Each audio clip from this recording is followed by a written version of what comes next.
Buenas tardes a tots, bona vesprà. Gràcies una vegada més per vindre. Com sempre, vosaltres doneu sentit a la nostra associació, perquè si no està greu, l'únic que podíem fer és, en petit comitè, explicar-nos aquestes coses a nosaltres i en pau. Però gràcies a que veniu, gràcies a que venís, pues tenemos el público, el ponente y el sentido de la asociación nuestra. La asociación, somos Asociación Cultural Hipatia, sin ánimo de lucro, y nos financiamos a través de pequeños talleres que vamos haciendo los monitores, y hasta donde nuestro conocimiento no alcanza, invitamos a profesores como Eloy Millet. Hoy nos va a hablar de universos paralelos, hombre y ángel, y los diferentes capítulos dentro de la charla de hoy son infinitos universos, la conciencia y la mente, causa y efecto, dos mundos, hombre y ángel, las tres ideas de la física cuántica, la coherencia y la responsabilidad, Einstein, Dios, geometría, el número pi. Pues nada, os dejo con Eloy, que ya hemos comentado que es un hombre que une espiritualidad y ciencia. Eloy Millet, gracias por venir.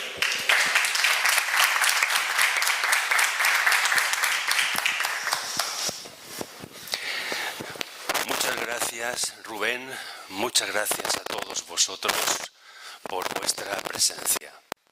¿Se oye bien? Perfecto. ¿Por qué voy a hablaros de universos paralelos? ¿Qué tiene que ver la espiritualidad, la psicología, el comportamiento humano con los universos paralelos? Aparentemente parece que no tengan nada que ver. Muy al contrario, están íntimamente ligados. La razón es que, como hace unos segundos estábamos comentando, se unen en equipo el científico que investiga y experimenta la realidad de los universos paralelos. Y veremos ahora qué es eso. Se une también la labor del neurofisiólogo en cuanto a descubrir cómo funciona nuestro cerebro. Y se une en la tarea del psicólogo porque ve indicios de un cambio de actitud respecto de cómo pensamos, sentimos y actuamos. Por este motivo voy a introduciros en la temática, y esta es la primera charla, de universos paralelos. Como veis en el esquema, ya os he apuntado esto de que tiene que ver algo con el funcionamiento de nuestro cerebro, y la psicología nos descubre que este funcionamiento del cerebro, ese cambio de actitud, implica el desarrollo de una cualidad. Esa cualidad es comprender. Y la psicología, en ese cambio de actitud, aboga porque en este proceso se vaya sustituyendo la creencia por la comprensión. De tal manera de que no es lo mismo en cuanto al funcionamiento de nuestro cerebro y a lo que hacemos, no es lo mismo cuando hacemos aquello que creemos pero no sabemos, que cuando hay un porcentaje de esa creencia que por saberla entra en comprensión y el pensamiento, el sentimiento y la actitud cambian por completo. Dicho de otra manera, el creyente sin más actúa por obediencia, por ceguera. La persona comprensiva, y no me refiero a la actitud de tolerante, sino que comprende porque sabe algo de lo que cree, la actitud que desarrolla en virtud de esta comprensión no es la misma. Entonces, este proceso progresivo de sustitución lleva un tiempo.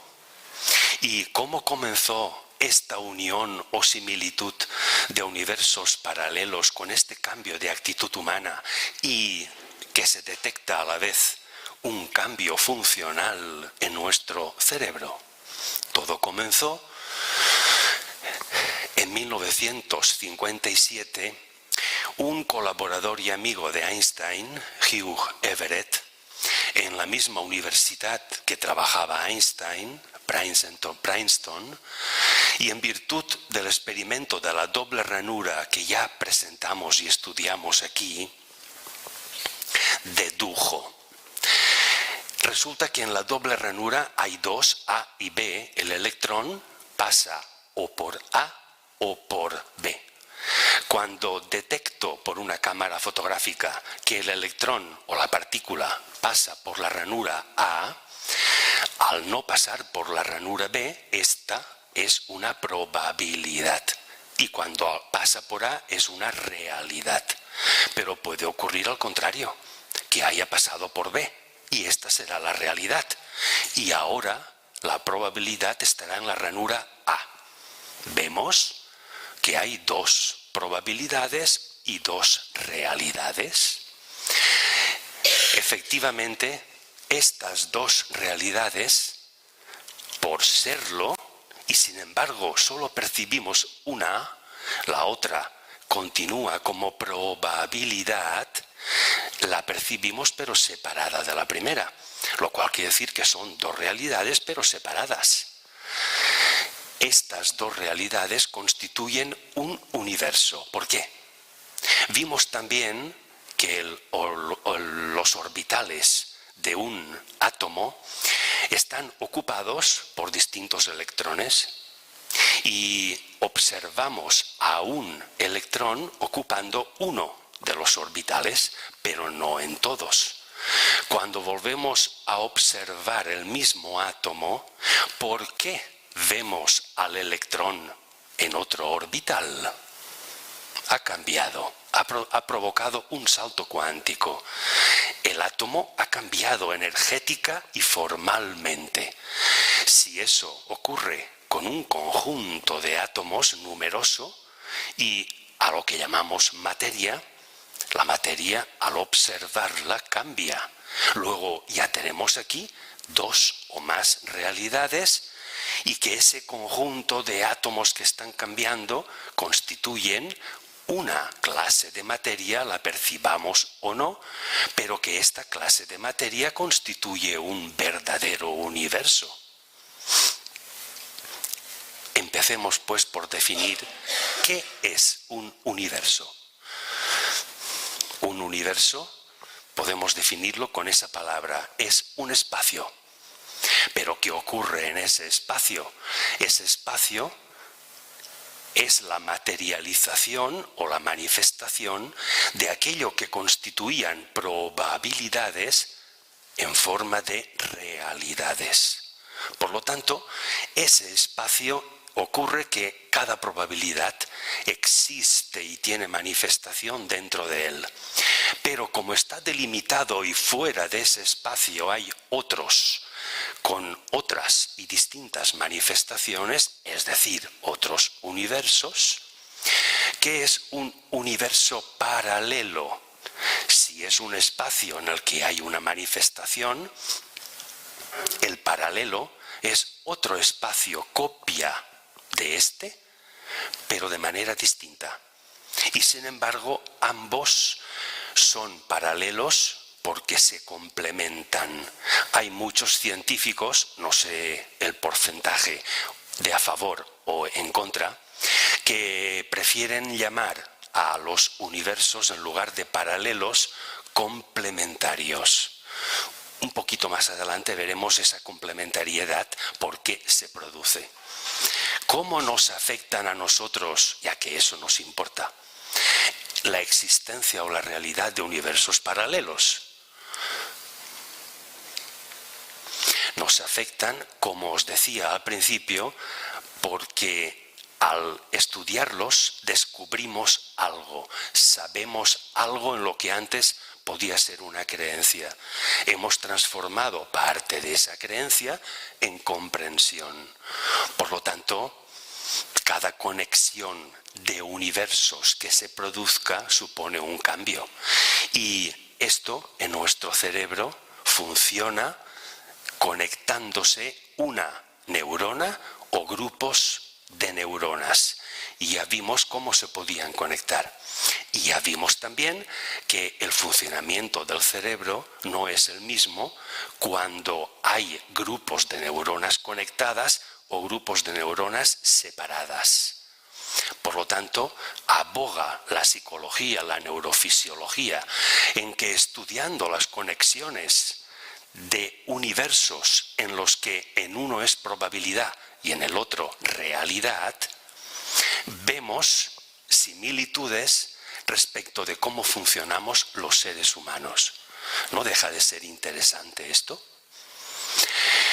Hay un obstáculo que impide este progresivo desarrollo o sustitución de lo que creemos por lo que comprendemos.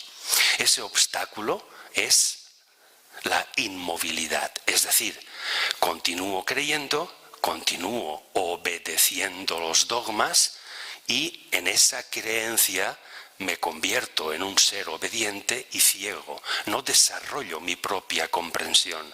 Mis actos se derivan de las imposiciones o de las sugerencias de los demás, pero no se derivan de mi propia y libre decisión. Cuando hablamos en estos términos, parece que falle el determinismo. ¿Qué es el determinismo? Fijaros la frase, para mí magistral, que lo puede definir. Lo que es depende de lo que fue, y lo que será depende de lo que es. Fijaros en la relación, fijaros en la dependencia. Veamos, ¿qué nos demuestra la cuántica? La cuántica nos demuestra que a través de la cualidad humana de observar, que se transforma en la psicológica de comprender, provocamos un cambio. Este cambio, ¿respecto de qué se produce? De lo que es, del presente. Analicemos la frase del determinismo y veréis por qué falla. Si al observar cambia lo que es, mirad, contemplad la segunda frase. Si yo cambio lo que es, como lo que será depende de lo que es, al haber cambiado necesariamente lo que será también deberá de cambiar. Ya estoy afirmando algo que por muy incongruente y fuera de sentido común, tiene una realidad. Y es que cambiando el presente, ojo, estoy cambiando mi futuro. Vamos a la primera frase. Si cambio lo que es, como depende de lo que fue, al no ser lo mismo, lo que fue tampoco es lo mismo. Segunda incongruencia o falta de sentido común. Si cambio lo que es, el presente, también estoy cambiando mi pasado. Repito que esto se sale del sentido común, pero hablar de mecánica cuántica no tiene nada que ver con el sentido común. Choca con el sentido común y veremos varios ejemplos de ello. Sabemos que hay una relación, como vemos, entre pasado, presente y futuro.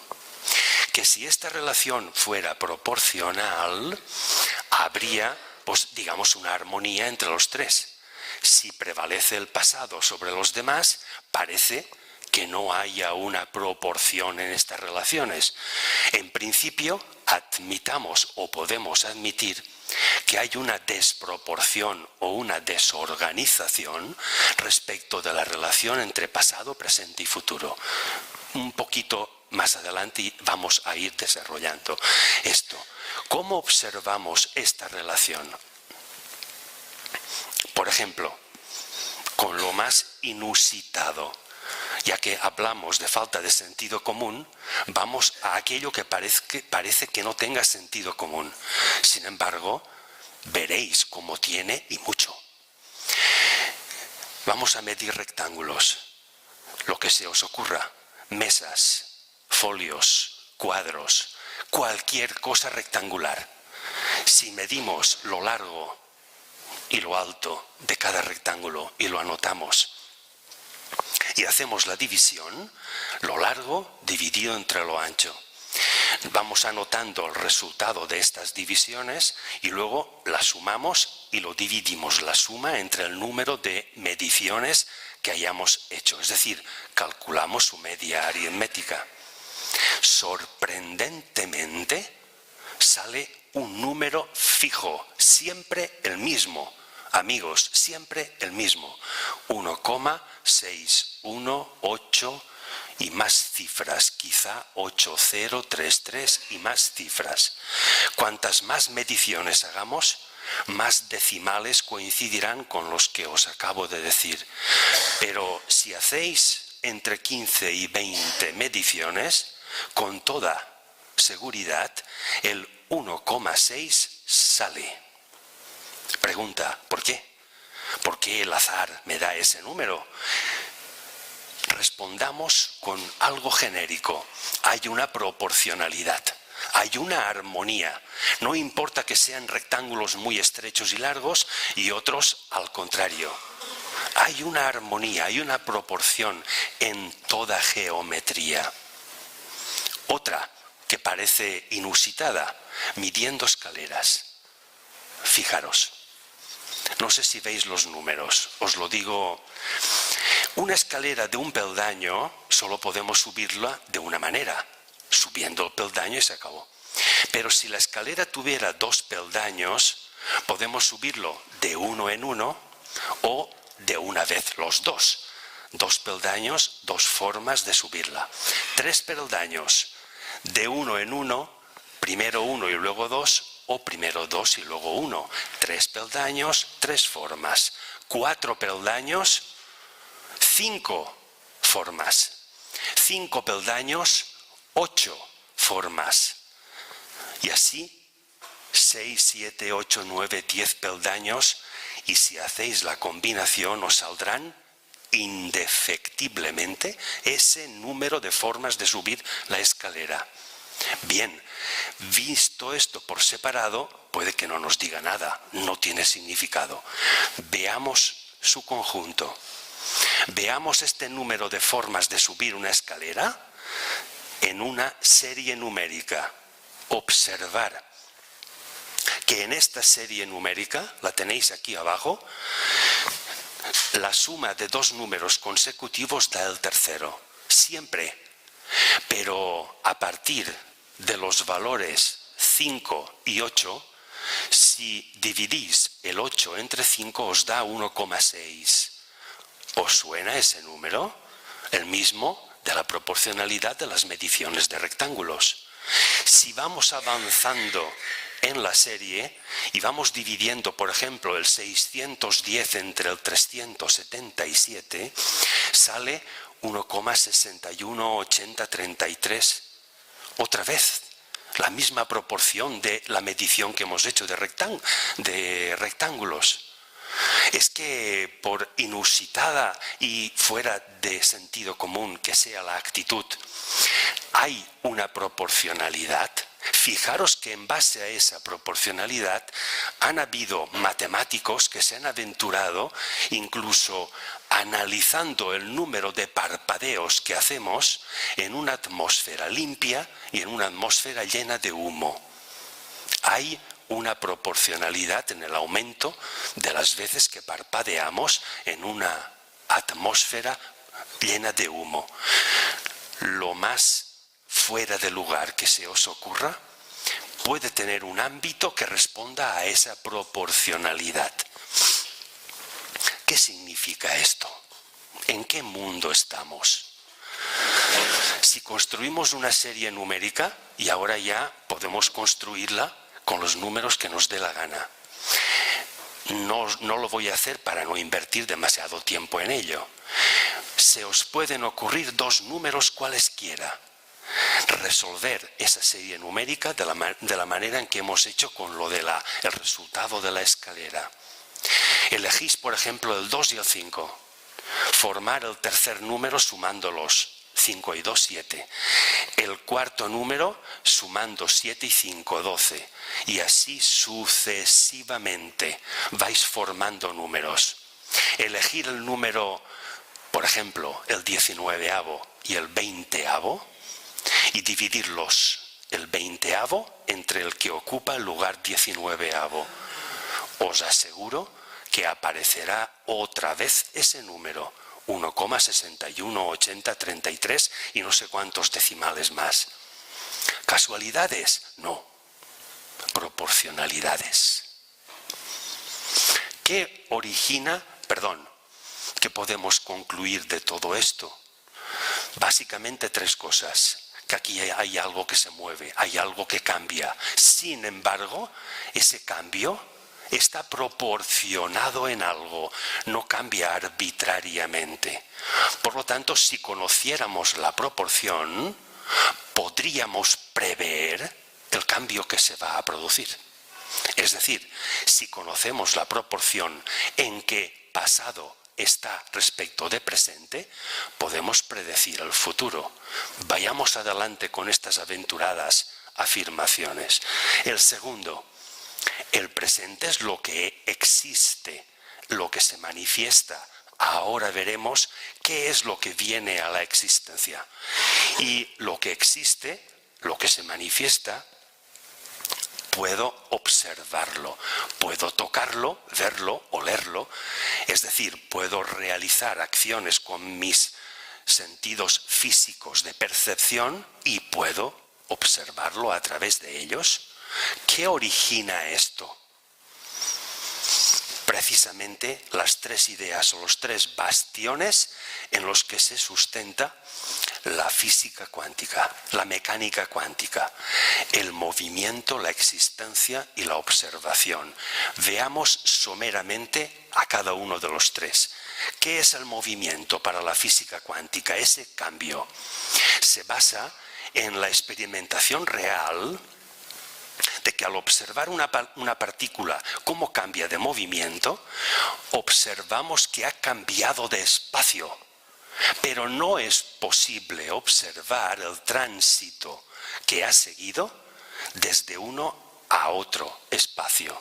No podemos observar qué ocurre y qué hay desde el pasado hasta el presente, sino saltamos de uno a otro. La existencia es el efecto de la observación de ese cambio de actitud humana.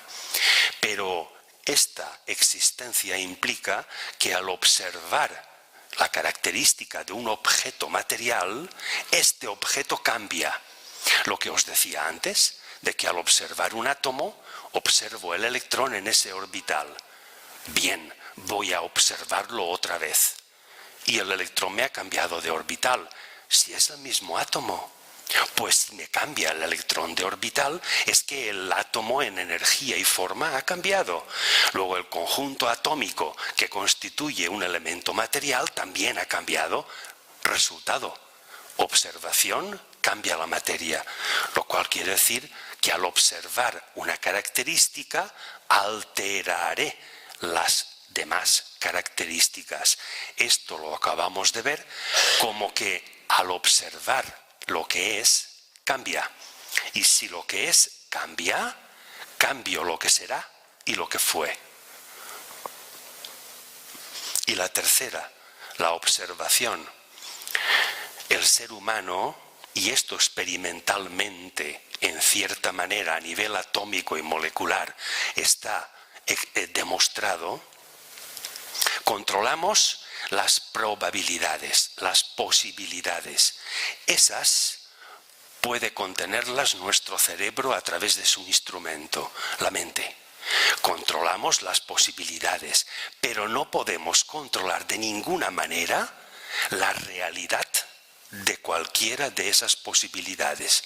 Es decir, no tenemos la capacidad de materializar aquello que pretendemos, sino únicamente de elegir entre todas las probabilidades cuál de ellas pretendemos realizar. Pero su materialización o realización no depende de la entidad humana.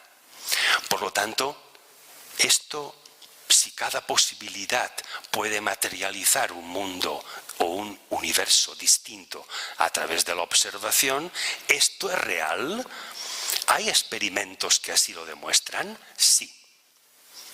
A nivel atómico y molecular se demuestran estos cambios. Y cada vez que se experimenta con objetos más grandes, es decir, con agrupaciones atómicas y moleculares que agrupen mayor número de átomos y moléculas, se experimenta lo mismo. Luego, esto sí que es una realidad.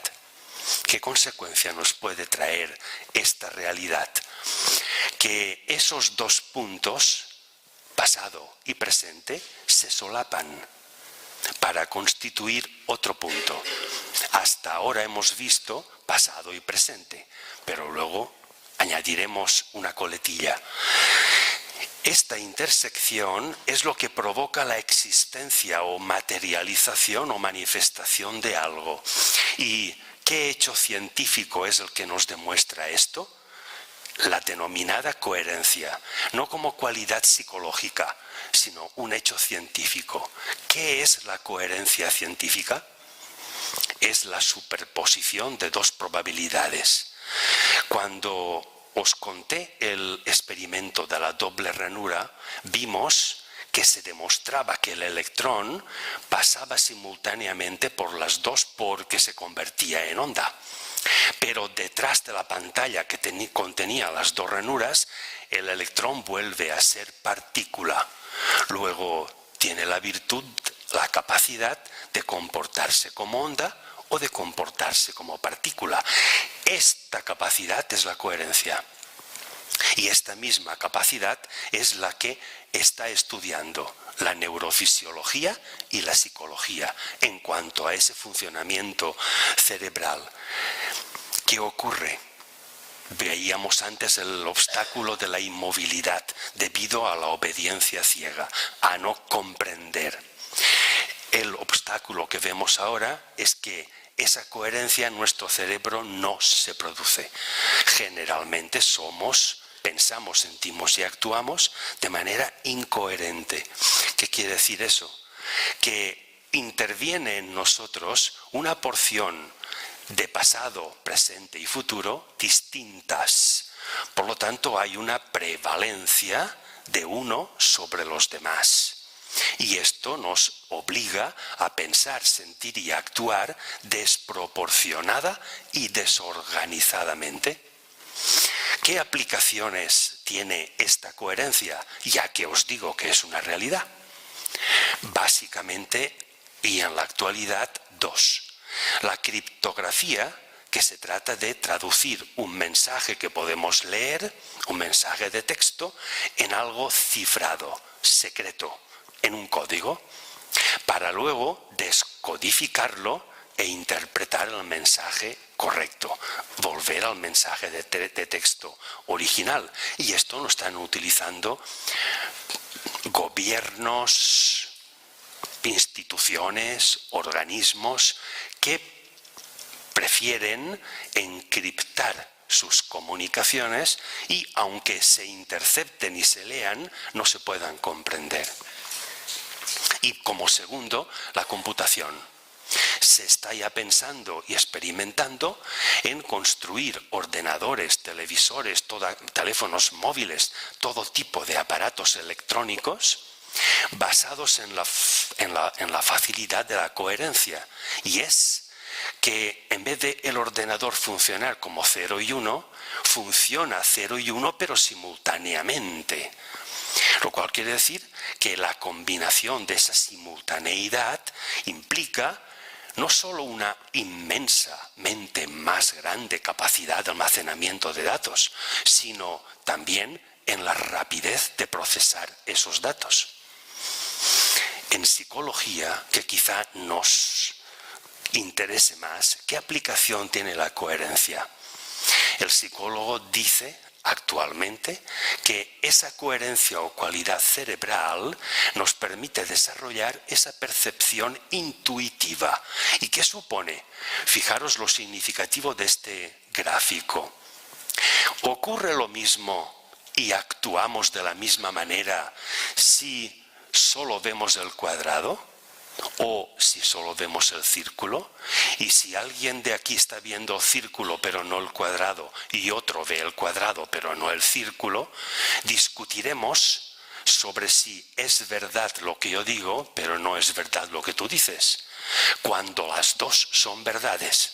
Porque si a este cilindro, que tiene lo mismo de alto que de largo, lo iluminamos frontalmente, al proyectar su sombra sobre el plano del fondo, no aparece un cilindro sino un cuadrado. Pero si lo iluminamos de izquierda a derecha, la luz, como es hueco, penetra a través de él y me ilumina la pared de la derecha. Resultado, aparece el círculo en la derecha o el cuadrado en el fondo. Luego, distintas manifestaciones. Discutiríamos por ellas y tendríamos todos razón. Luego, la creencia, no hay ninguna falsa. Todas son verdaderas, pero eso sí, son partes de la verdad. La percepción intuitiva implica esa coherencia o comprensión que os decía al principio para desarrollar esa capacidad de ver el cilindro y ver sus distintas manifestaciones. Y cuando alguien me esté diciendo que eso es un cuadrado, le pueda completar con otro universo paralelo, diciéndole, sí, lo ves cuadrado por esta razón, pero hay otra manifestación, hay otra imagen, el círculo, y ambas provienen de un único objeto. Si soy capaz de trasladar a esa persona la percepción, causa, que provoca esas dos manifestaciones distintas, le estaré facilitando la comprensión. Pregunto, ¿la actitud de la persona que acaba de comprender es la misma que la que existía antes? No. Lo cual quiere decir que hay un cambio, hay un movimiento. La próxima existencia no será la misma, etcétera, etcétera. Todo lo que estamos hablando parece que no solo sea lógico, sino que tenga una confrontación real. ¿Qué consecuencia nos lleva esto? Nos lleva a que la neurofisiología y la psicología afirman que nuestro cerebro es un dispositivo coherente, científicamente considerado, cuyo instrumento es la mente. Y esta mente es capaz de generar dos tipos de ondas. Una que proviene del pasado, lo que decimos recuerdos, y otra que se lanza hacia el futuro, lo que decimos ambición, proyectos, proposiciones. Todo esto es futuro. Pero la estructura conseguida en el pasado es la que me servirá para realizar aquellos proyectos cuando y dónde, en el espacio y en el momento al que llamo presente. Luego ya tengo una relación. Si este cerebro, nuestro cerebro, es el que es capaz de interseccionar las dos ondas que puede generar nuestra mente, y en ese punto de intersección se forma esta coherencia científica y el resultado es la manifestación material cambiada respecto a la anterior. Esto me está generando un presente que no tiene nada que ver con el presente anterior. Luego, en este cambio hay un proceso evolutivo que me va desarrollando progresivamente una capacidad. ¿Cuál es? Soy capaz de organizar mi pasado en función de mi futuro para que se manifiesten en el presente. Luego, esta organización, fijaros en el gráfico, que ahora veremos cómo la hace nuestro cerebro. En el gráfico tenéis la representación de que el ser que hay en la parte inferior izquierda está contemplando a la vez cuando era joven y cuando es viejo o cuando será viejo. Sin embargo, lo ve pasado y futuro a ambos simultáneamente. Está actuando como onda. Si solo contemplara su pasado o a su futuro, actuaría como partícula. Pero esto, el cerebro, puede verlos a ambos, percibirlos a ambos simultáneamente. Luego, ¿cómo lo hace eso nuestro cerebro? Solapando el pasado y el futuro. Y ya os lo he repetido varias veces, para crear un presente distinto del anterior. ¿Recordáis algunos de vosotros cuando hablamos del punto cuántico? Esa construcción artificial en la que el científico escoge varios átomos distintos, con funciones distintas, los reúne en un reducido espacio y entonces funcionan como un solo átomo, como uno único, pero con mayor capacidad. Esto exactamente es lo que ocurre en nuestro cerebro. Dos neuronas se alían y una genera una onda del pasado, la otra una onda de futuro, y su intersección la provoca el cerebro y crea nuestro presente. Este es el sistema. La energía que supone la neurona que genera un impulso electroquímico en el cerebro respecto del pasado es una energía distinta de la que lo hace lo mismo respecto del futuro. Estamos hablando de energías distintas. ¿Cómo funciona el cerebro con dos o más energías distintas? Lo es. Es verdad, funciona. Funciona porque es capaz en estos 4 niveles básicos de funcionar simultáneamente, 2 a 2, 3 a 3 o con los 4. Es decir, se produce una mínima coherencia cuando el punto de intersección es entre 2. Pero la coherencia aumenta cuando es entre 3 y máxime cuando es entre 4. ¿Qué 4 energías maneja el cerebro? La superior o beta supone la energía mental cuando estamos discurriendo, pensando, planificando, tratando de resolver un problema y tenemos aquietado, equilibrado, en reposo el resto del cuerpo para que no nos moleste y utilizamos la mente para discurrir y pensar. Entonces nuestro cerebro funciona a la máxima frecuencia. Hay niveles intermedios con actividades intermedias, las ondas alfa y zeta. Pero la mínima actividad cerebral que nunca para es cuando estamos durmiendo y es la energía delta. Bien, ¿por qué la psicología y la neurofisiología detectan que en la mayoría de las personas creyentes, por lo tanto, no tienen libre albedrío, sino que cumplen aquello que se les indica? Su funcionamiento cerebral está entre los 2 primeros niveles inferiores.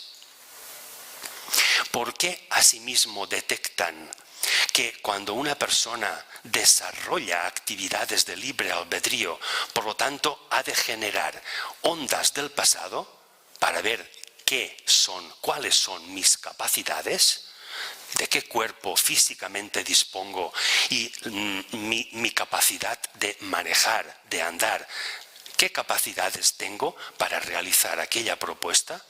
Cuando estoy planificando y desarrollando algo, remonto a la máxima frecuencia.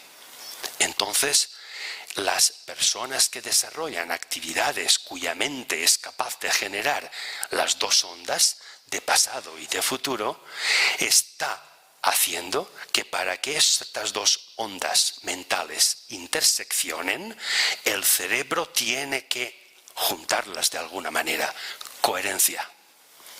Y entonces es cuando se produce ese funcionamiento cerebral que desarrolla esa capacidad psicológica a la que estamos llamando comprensión y que sustituye a la creencia. Vuelvo a deciros que es necesaria la creencia. Hemos de creer en algo. Pero estamos hablando aquí de un posible proceso en el que vayamos progresivamente sustituyendo una parte de lo que creemos por lo que acabamos de comprender. Y entonces ya no pensamos, ni sentimos, ni actuamos de la misma manera. Ya tenemos aquí las premisas de todo lo que se está diciendo ahora.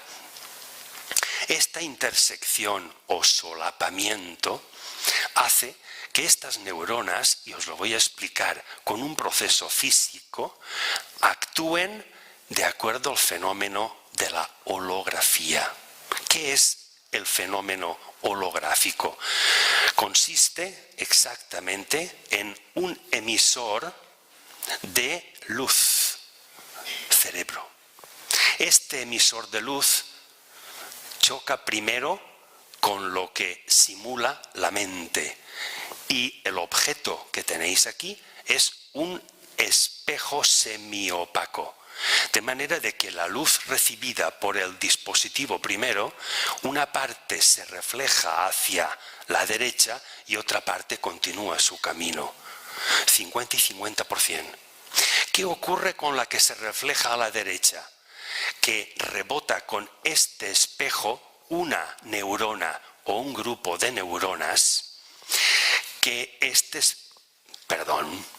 espejo está recogiendo la imagen real de un objeto, la imagen que tiene de la materia.